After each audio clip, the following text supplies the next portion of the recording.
Konnichiwa, my friends. Hello. Welcome, everyone, to another crazy week of Case Files with Kat. And Ashley. New hair, who dis? Like, what's going You've got... It's a new year, y'all. New year, short hair, purple and blue. I mean, gorgeous. I did all the things. I took New Year, New Me seriously, yeah. I love it. So did you do anything fun for New Year's? Well, because of where I'm currently staying, it was a madhouse and I didn't want to leave. You know, with all the bars and stuff there, it was pretty crazy. Traffic was awful. They had cops everywhere trying to direct traffic. So I watched the fireworks from the yard, and then I walked down to a place out there and kind of people watched and hung out and stuff. Nothing crazy, though, just because it was a mess with all the people trying to get to the boardwalk. New Year's Day, I went to...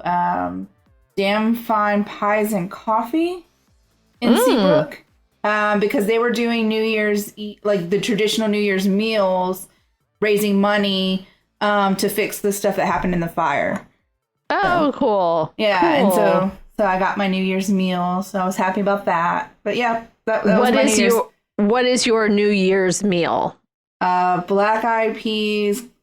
Usually it's either cabbage or collard greens. I had collard greens this year, cornbread. And then some kind of pork. I had bacon as my pork this year because I don't really have a kitchen to do the cooking myself. So. Oh, right. Right. But that's what I had. So, and it was actually really good from there. Well, that's awesome. I also did not go anywhere. My neighbors came over. I drank like a lot of champagne. You know, I had a red Solo cup in one hand. And then a bottle of champagne in the other. And I just walked around with that. Like, I don't think the cup was necessary, but it made me feel better. Yeah. Like I was having one cup at a time. Saw the cute photos of matching pajamas on Christmas. Oh, for Christmas. So cute. Yes. I get new ones for us every year. Yeah, that was the Marvel theme this year. The Avengers. So now, before I ask you what you're drinking, I'm in the middle of dry fucking January. In the middle. I'm 5 days in to dry. 5 days in. 5 days. I'm not counting or anything. Not counting. But yeah, what about you? What are you drinking? I'm drinking nothing. Oh my gosh. We're having a dry show. I know, but it's just work and everything else. I had Jello shots earlier at a business networking meeting. That was how many hours ago? Gummy bears, which was interesting. So yeah, it was a pretty lit meeting, I guess. I'm using all the new words today for me. You are. You're so hip today. You have blue hair, blue and purple hair. Now you think you're all the shit. Okay, well, awesome.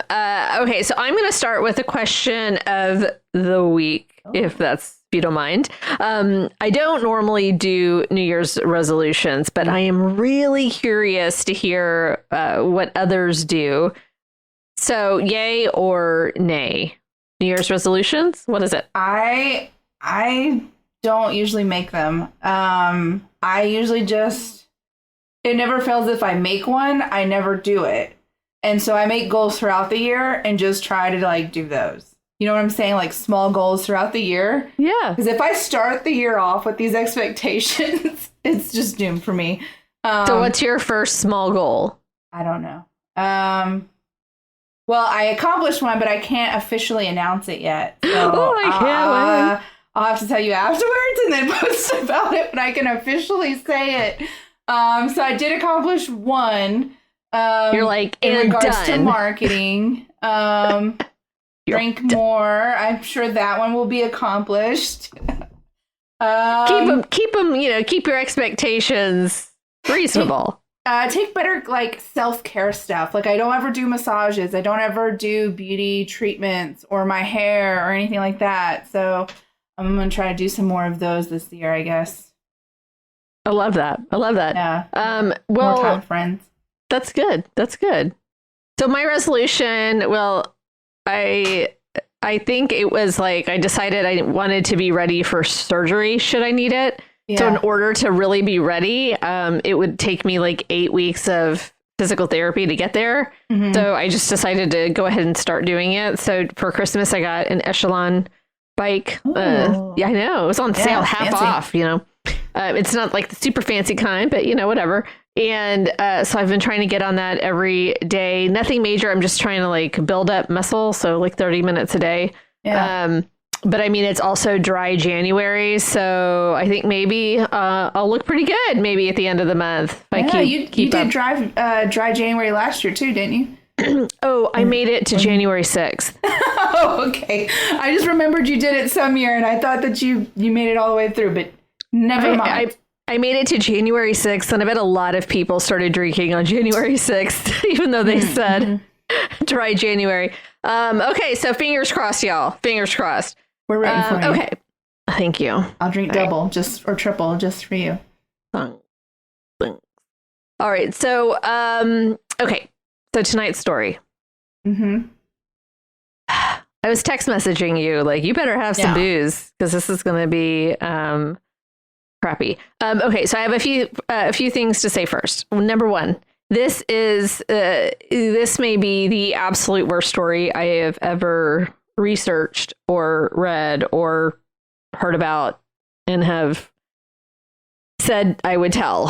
Honestly, this is an awful, awful story. And Jason is wondering why all of you want to listen to this story and why I want to tell you about it. And I couldn't come up with an answer. But here we are. So this is this week. This is your warning. There's a lot of trigger warnings with this story. So, I know. So number 2, I am going to talk about some super horrible things. And so I hope that there are no children. I know I say this. There should never be children listening. I hope there are no kids listening, and that I want you to understand that the words I will be saying, I will not want to say. And you will not want to hear. I will be describing awful acts that are done to a young teenager. So this is the trigger warning. So listen with caution. And I am going to apologize for mispronouncing everyone's names.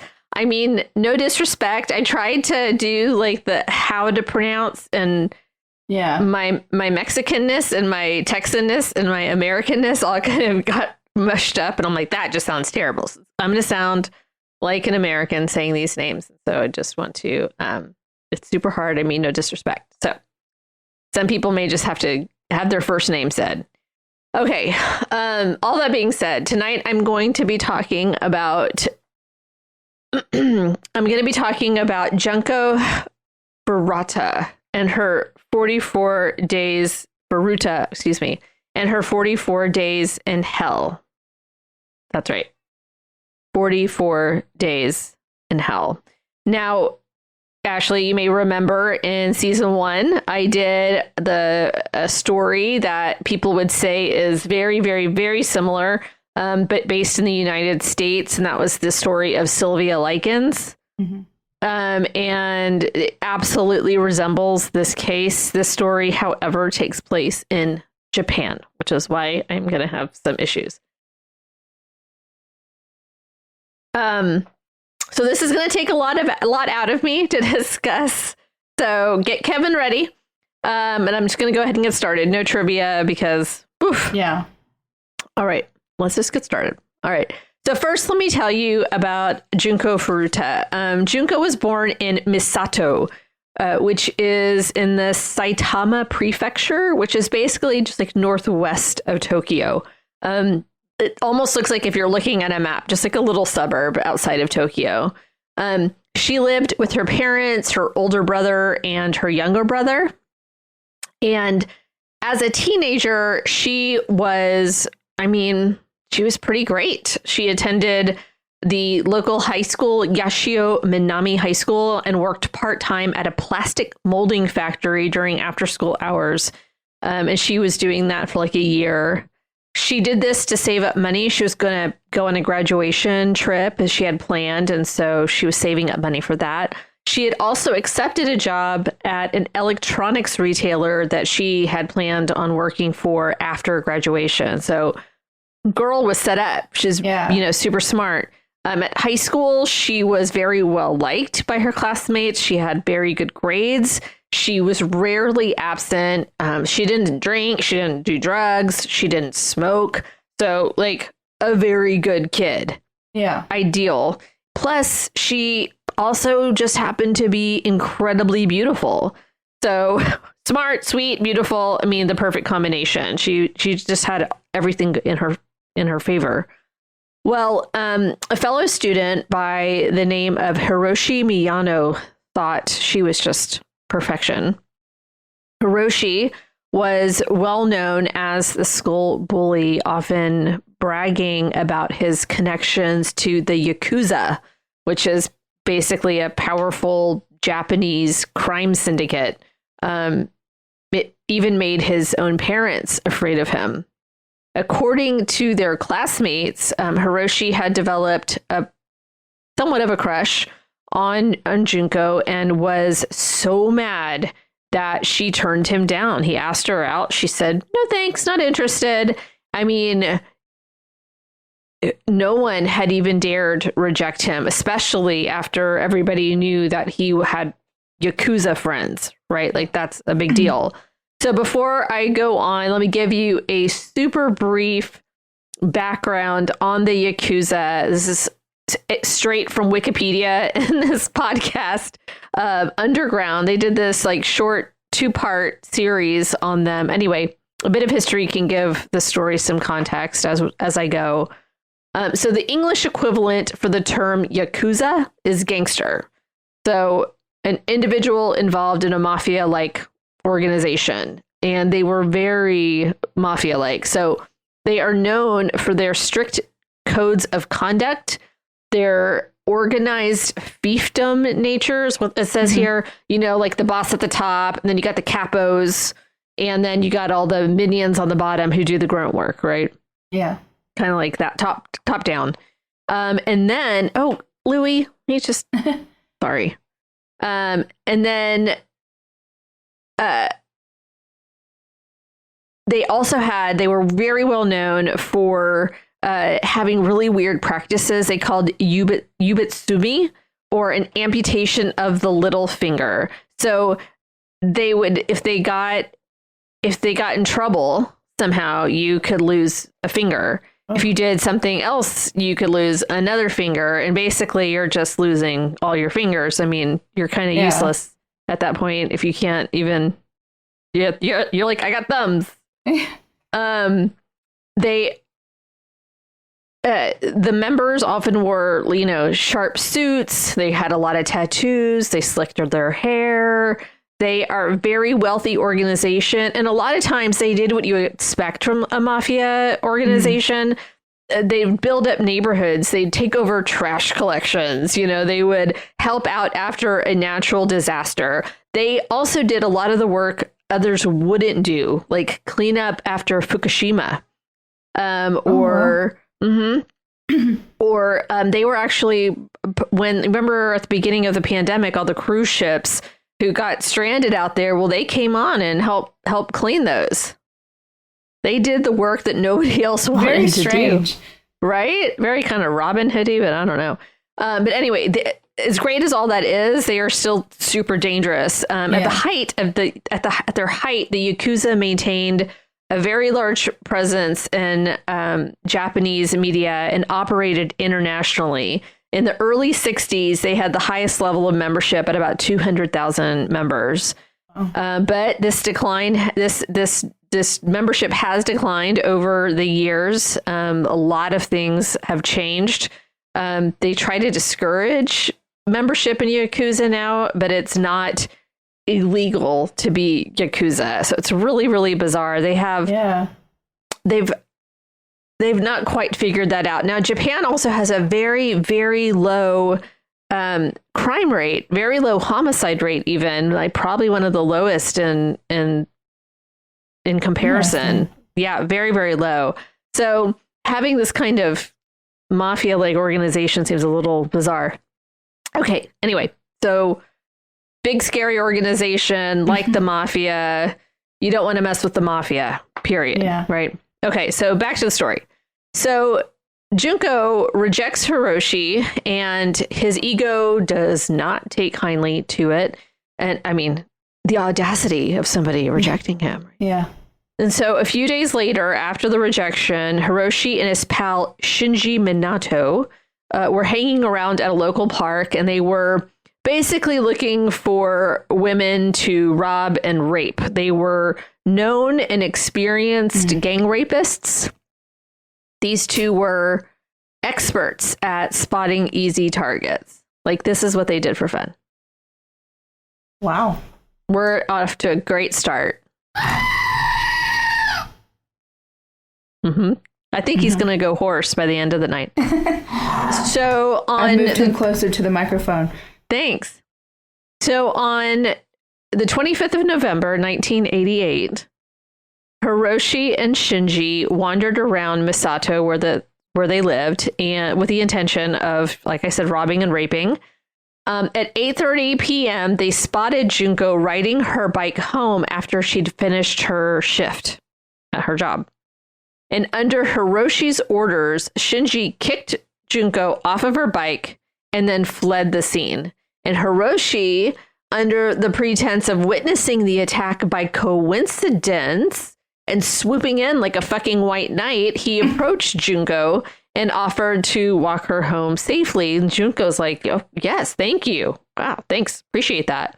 But she was unaware that Hiroshi was just leading her to a warehouse. He kept giving excuses like, oh, I need to stop at this place real quick. I need to pick something up, or I need to drop something off, Yakuza, right? He wasn't saying Yakuza, but he was just kind of like, oh, I just need to go over here real quick. And he led her to this abandoned warehouse where he, at that point, revealed his Yakuza connections. He raped her in the warehouse, and again, he took her to a nearby hotel and raped her again and threatened to kill her. And from the hotel, Hiroshi called Shinji and his other friends, Joe Agura and Yasushi Watanabe, and bragged to them about the rape. And Joe reportedly asked Hiroshi to keep her in captivity in order to allow numerous people to sexually assault her.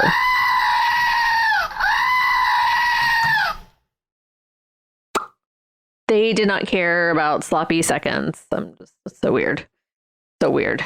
The group, like I said, history of gang rape, had recently kidnapped and raped another girl whom they had released afterward. So this was like truly evil people. I mean, like I said, it's what they did for fun.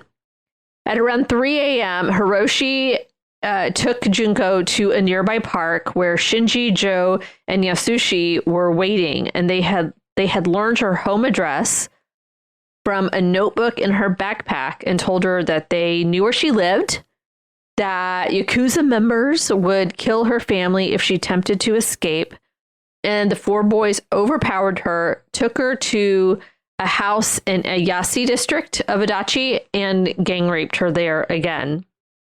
The house, which was owned by Shinji's parents, soon became their regular gang hangout. And so on October 27th, Junko's parents contacted the police about her disappearance. It had been 2 days or a day or so. To discourage any further investigation, the kidnappers forced her to call her mother and say she had run away, but was safe and staying with some friends. Ugh. That part just hurts my heart so much because it sucks. Like if your kid calls you and says, Mom, I ran away and I don't, I'm fine. Don't worry about me.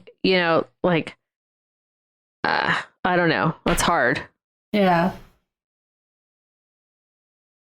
Okay. They also forced Junko to stop the police investigation, so she called them as well. When Shinji's parents were present, Junko was forced to act as his girlfriend. They dropped this pretense when it became clear that Shinji's parents would not report them to the police. They just figured she was over there all the time because that was his new girlfriend, but then they're like, we don't care anymore. The Minatos stated later that they did not intervene because they were aware of their son's Yakuza connections and feared retaliation. And because their own son was increasingly violent towards them as well, they're like, we don't want to get beat up. Yeah. Right. Okay. So if you've already heard enough, I would say stop listening here for all of you at home, because it's just going to get from bad to worse from here on out. And I'm just telling you, it's going to be hard for me to say. So I can only imagine it's going to be hard for you to listen. Okay. So the group held Junko captive at the Minato residence for 44 days, where she was raped between 400 and 500 times by Hiroshi and his friends, as well as other boys they knew, whom they invited over and encouraged to hurt her. The number is at about 100.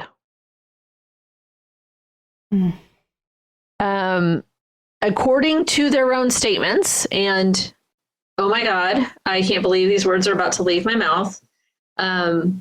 When they weren't raping her, the boys forced her to do terrible things like eat live cockroaches, masturbate in front of them, drink her own urine. Her body, still very much alive, was hung from the ceiling and beaten with golf clubs, bamboo sticks, and iron rods. They put candles on her eyelids and lit them so the wax burned her eyelids. The four shaved her pubic hair, and they burned her genitals with cigarettes, lighters, and hot wax. They forced her to dance to music while naked and masturbate in front of them. They left her on a balcony in the middle of the night with little clothing. They kept her in a freezer for several hours. Her breasts were pierced with sewing needles. They had a hot lit bulb inserted into her vagina and rubbed it until it exploded inside. I just don't understand, as human beings, how you could get so much enjoyment out of doing these things to someone else. Like, I just don't understand. One of the things I don't understand is that there's no, like, Ted Bundy or some other serial killer, or how many times do we say, like, he never stood a chance? Yeah. These were 100 different men, at least, who looked at this young woman and was like, yeah, I'm going to do whatever it is I'm going to do to her. While she was only a quarter through her ordeal, so 10 or so days, owing to the ongoing beatings, Junko could not breathe through her nose due to the accumulation of all the, from the beatings. So the blood in her cavities all her sinuses were messed up. Her body was so traumatized and her internal organs basically just refused to accept food and water. So when she tried to drink, she would instantly vomit, which kept her more dehydrated and would make them pissed off because she's messing up the carpet. And then they would beat her some more, and they would force feed her large amounts of alcohol or milk and water. They forced her to smoke multiple cigarettes at once and inhale paint thinner. I mean, this is just over and over and over again. They had her lay down on the ground and they dropped barbells on her stomach. And this went on for 44 days. I can't believe she lived that long, honestly. Like, that's insane. Oh, absolutely. So twice.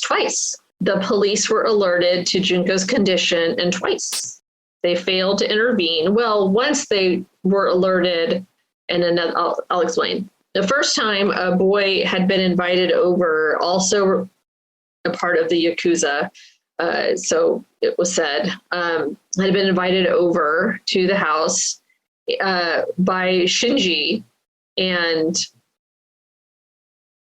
or by one of them, sorry, and went home after seeing Junko.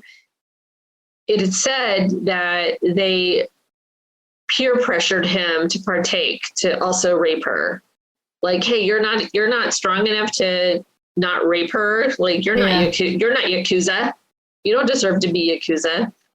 And after he went home, he told his brother about what was happening. Then the brother told his parents, and the parents contacted the police. Well, the police showed up, and this was, 16 days in, the police showed up, but were assured by the family that there was no girl inside. And they're like, well, you can talk to my sons. Like, my sons can tell you what's happening. And so parents called down the sons, and the sons came. Yeah, I don't know what you're talking about. You can come in. You can check the place out if you want. And the police said, no. Good night, baby. Sorry. So the police left, and they got in the car, and they said that at that point, they were like, yeah, that's good. You mean, if they were doing anything, they wouldn't have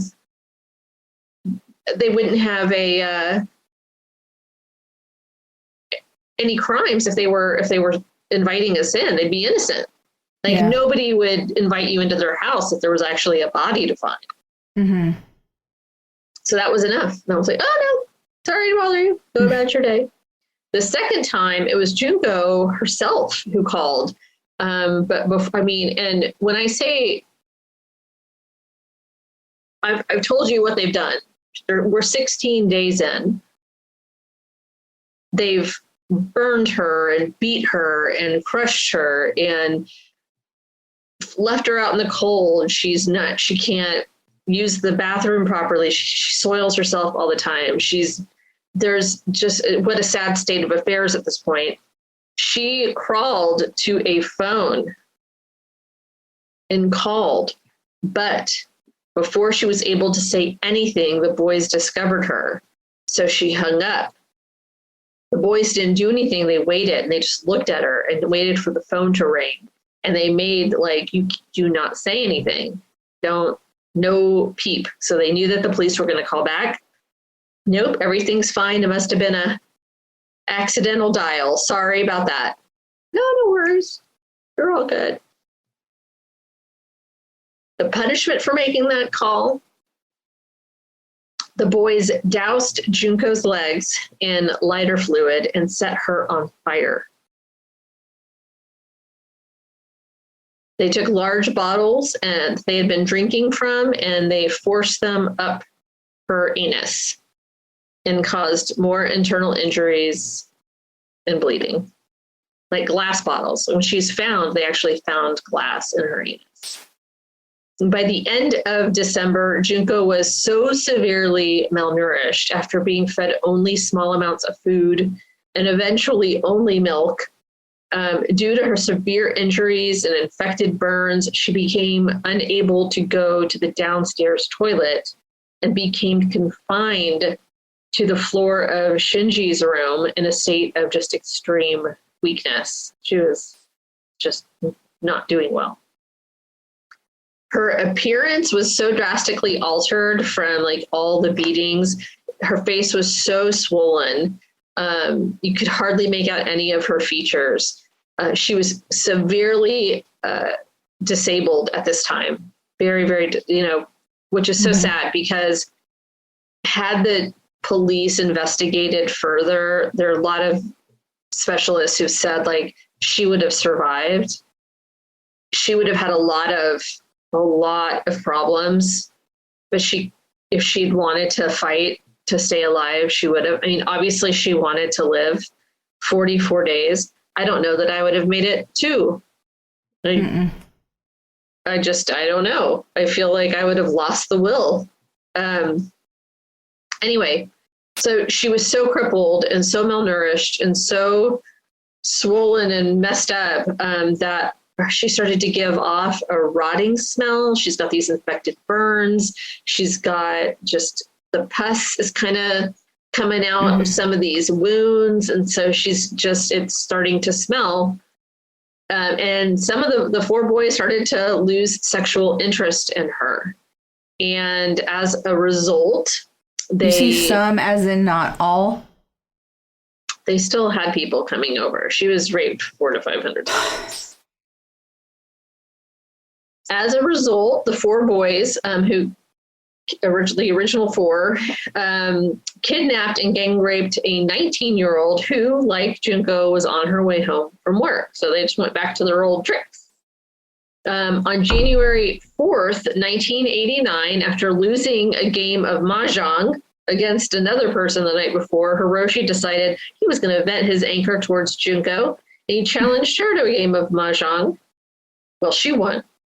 In their anger, they poured lighter fluid onto her thighs, arms, face, and stomach, and set her on fire again. Junko allegedly made attempts to put out the fire, but gradually became unresponsive. And so they just continued to punch her, ignited a candle and dripped hot wax on her face, placed 2 short candles on her eyelids, forced her to drink her own urine. After she was kicked, she fell onto a stereo unit and collapsed into a fit of convulsions. And since she was bleeding profusely and pus was emerging from her infected burns, the four boys covered their hands in plastic because, God forbid, they get their hands dirty, continuing to punch her. They continued to beat her and dropped an iron exercise ball onto her stomach several times, and the attack reportedly lasted 2 hours. She eventually succumbed to her wounds and died.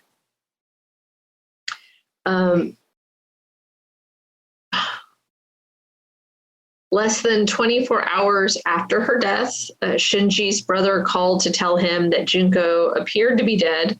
Afraid of being penalized for the murder, the group wrapped her body in blankets and shoved her into a travel bag. And then they put her in one of those like big 55-gallon barrels, and they filled it with wet concrete. And around 8 p.m., they loaded it and eventually disposed the drum into a cement truck in Koto, Tokyo. And on January 23rd, 1989, Hiroshi and Joe were arrested for the gang rape of that 19-year-old that they had raped in December when they were bored with Junko. And on the 29th of March, 2 police officers came to interrogate them as women's underwear had been found at their addresses. During the investigation, Hiroshi believed that one of the officers was aware of his culpability in Junko's murder. So thinking that Joe Agura had confessed to the crimes against Junko, Hiroshi was like, oh, I'm going to tell you everything. Here's where the body's at. And so the police were like, okay, thanks. But they weren't referring to that murder. They were referring to a different woman and her 7-year-old son who had a case that has still been unsolved, but it happened 9 days prior to Junko's abduction. So they were like, huh? Okay. So he gave himself up. The police found the drum containing Furuta's body, Junko's body, and the following day, she was identified via fingerprints. On the 1st of April, 1989, Joe Agura was arrested for a separate sexual assault and subsequently rearrested for Junko's murder. The arrest of Yasushi Watanabe and Shinji's brother followed. Several other accomplices who participated in Junko's abuse were officially identified, including Tetsuo Nakamura and Koichi Ihara, who were charged with rape after their DNA was found on and inside of the victim's body. So I'm not sure how long DNA lasts inside somebody, but I don't think it's like a long time. You know what I'm saying? Mm-hmm. I'm trying not to think about it, but I know what you're saying. Like, so inside of her body had to have happened pretty, I don't know. Mm-hmm. Okay, so prosecution. As is the norm, the identities of juveniles were withheld because some of them were juveniles. They were sealed by the court as they were all juveniles at the time. Journalists from the Shukan Banshun magazine, I am so sorry for butchering that, discovered their identities, however, and published them because they're fucking heroes. They stated that given the severity of the crime, the accused did not deserve or have the right to anonymity. And so all 4 boys pled guilty to committing bodily injury that resulted in death rather than murder. So like that would be like, I punched you and you ended up having a heart attack from that. And so like, that's that. Not like I punched you to kill you, you know. Anyway. For 44 days. For 44 days. So in July 1990, a lower court sentenced Hiroshi, the alleged leader of the crime, to 17 whole years in prison. 17. I really thought you were about to say 17 months, and I was about to just like 17 years. This podcast right now. Listen, 17 years is nothing. It's nothing, but it's better than 17 months. But listen, this motherfucker, he appealed his sentence, but the Tokyo High Court sentenced him to an additional 3 years just for doing that. He was like, the audacity of you coming here wanting to reduce your sentence. Here's 3 more. The 20-year sentence, this is the saddest part, is the second longest sentence given in Japan before life imprisonment. So it was like 17 is pretty high. All right, we're going to go to 20 and then like life, isn't it? What about 60 years? Why not just give him, you know? He was 18 at the time of the murder. So, I mean, he should have been tried as an adult. Hiroshi's mother reportedly paid $425,000 US dollars in compensation ordered by the civil court after selling their family home. He was denied parole in 2004, and then in 2013 he was rearrested after he got out. He was rearrested for fraud due to insufficient evidence, though he was released without charge later that month. Yay! So which one is this? Shinji, I'm sorry, said Minato, who was originally received a 4 to 6 year sentence, was resentenced to 5 to 9 years by that same judge when he appealed. So like, maybe don't appeal, guys. But anyway, he was 16 at the time of the murder. That was at his house. It was his house that all of this happened in. His parents and brother were not charged, though. Were not ultimately charged. Junko's parents were dismayed, obviously, by the sentences received, and won a civil suit against the parents, the Minatos, in whose home the crimes were committed. After his release, Shinji moved in with his mother. However, in 2018, he was arrested again for attempted murder. After beating a 32-year-old man with a metal rod and slashing his throat with a knife. So he beat him with a rod and then slashed his throat. And get this shit. He told the court, he was like, that I did that. He was like, but I didn't like slash his neck to kill him. Who are you talking to? Right? Like, all of these people should have gotten life. All of them. Or the death sentence. All of them. So the the attorney is like, are you saying that you did not slash the victim in the neck with a knife and that the wound, for argument's sake, was a fabrication by the doctor? The judge asked us. And he said, more likely the police than a doctor. Like, the police frame me. What pieces of shit?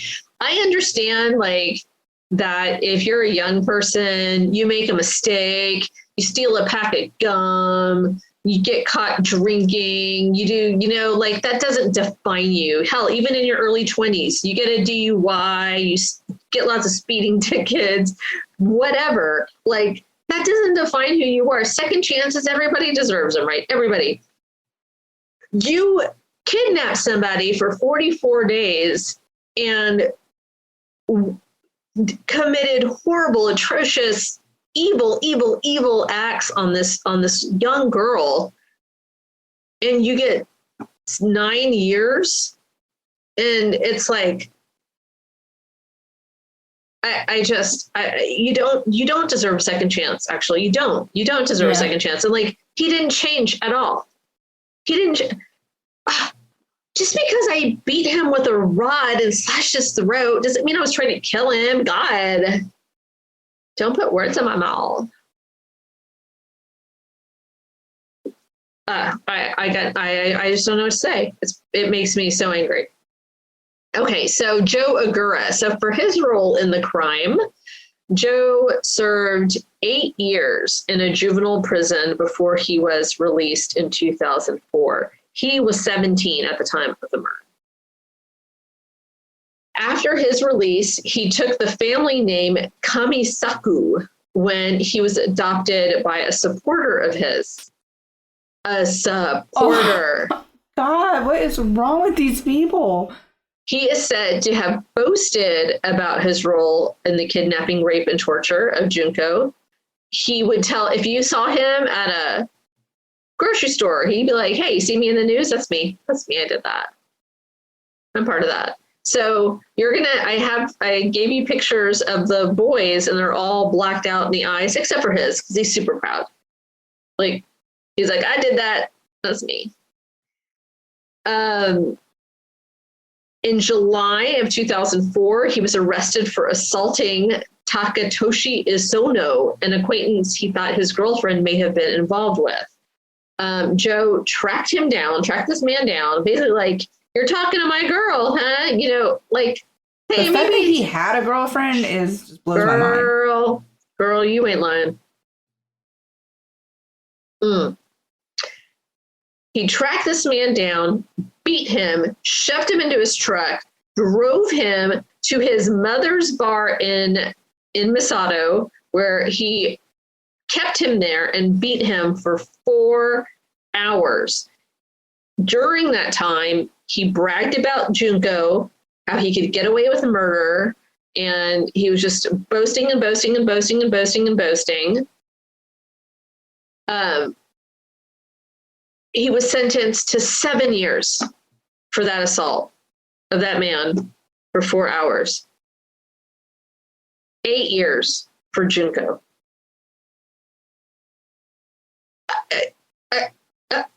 Huh? The man who was like, oh, keep her there so a bunch of us can rape her, got 8 years, but he beats this man for 4 hours. Well, I guess it's safe to say the judicial systems everywhere apparently are fucking awful. Like, come on, man. Especially when it comes to sexual assault. I know. Yeah. So it's also said Joe's mother allegedly vandalized Junko's grave, allegedly stating that Junko ruined her son's life. She blamed it on Junko. The fuck? Joe then apparently depleted all of his father's savings, all of the money. He went and just was baller, spent all of the money that was supposed to go to Junko's family, because he'd be damned if her family was going to get a single dollar. Not 1 cent. So he went and spent it all. Obviously, a lot of people thought the sentences were too light for the crimes committed, but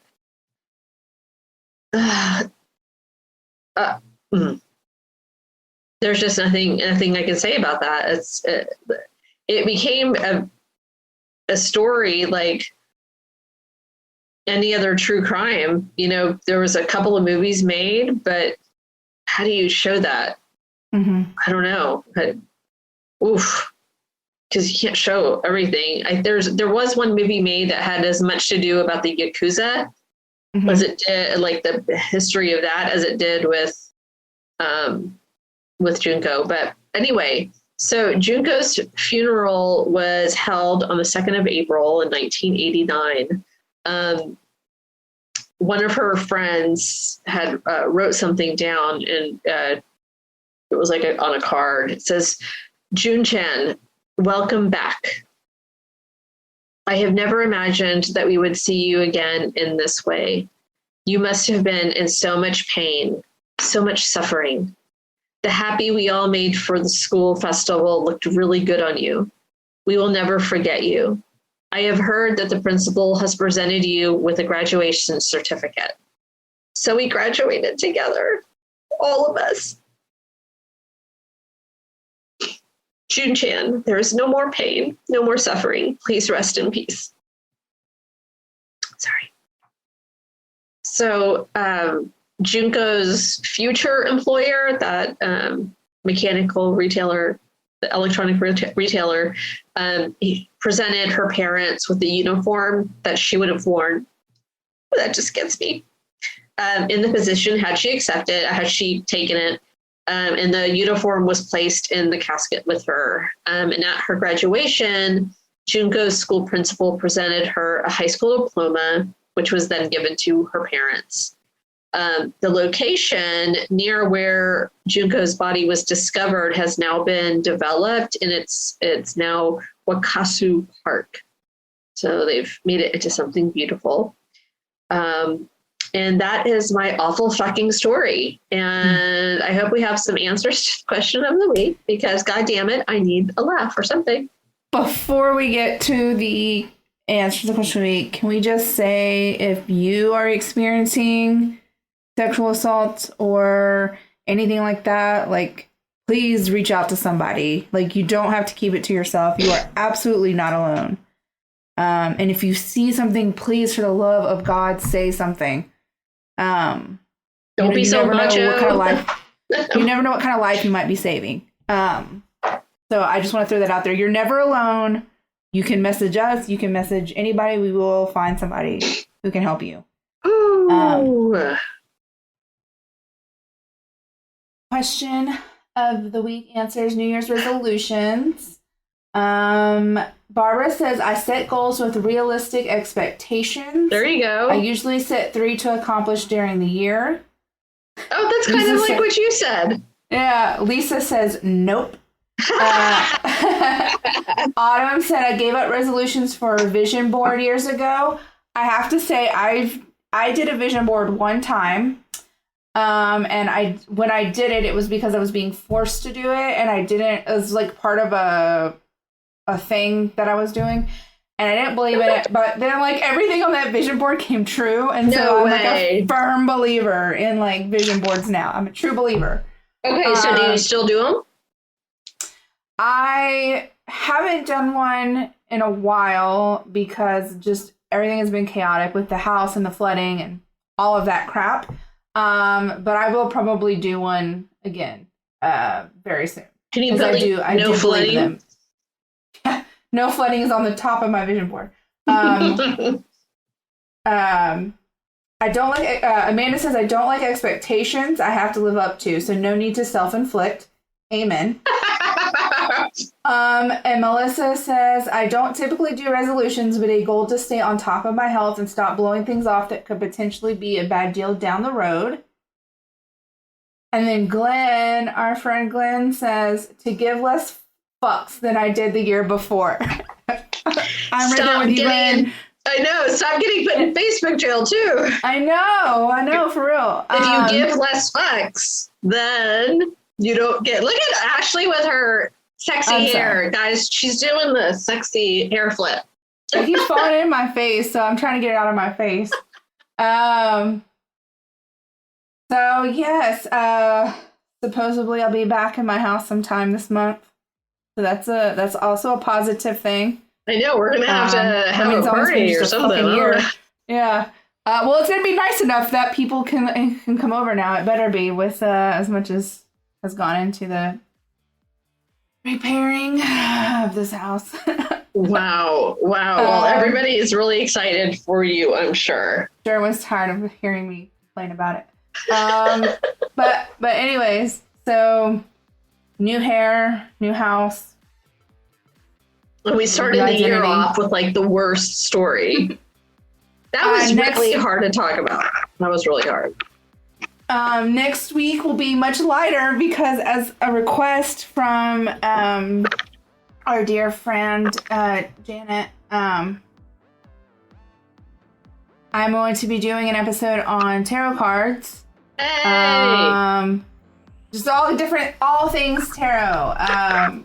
History of them, how to pick decks, how to do readings, how to ask questions at reading, all that kind of stuff. Are we gonna give a reading?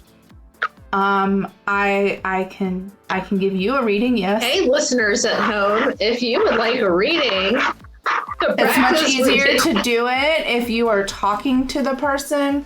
But yes, they can message questions, and I will try to do a reading for their questions. If you would like to message the page, I will in advance post how you have to word questions, because there's a certain way to ask a question for tarot card reading to get a good result. So I did not know that until I started really like studying tarot cards and reading, that there are like particular ways to word stuff. So anyways, that's what's going to happen next week. It'll be a much funner episode.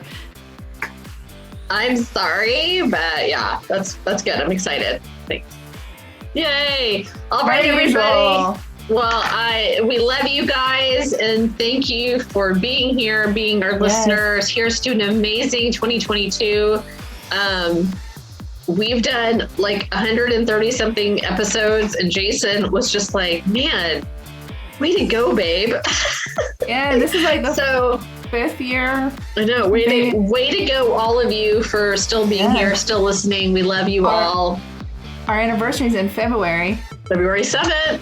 Yes. I have a little boy here, so I'm going to sign off. Yes. We love you guys, and we'll see you next week. Bye. Bye.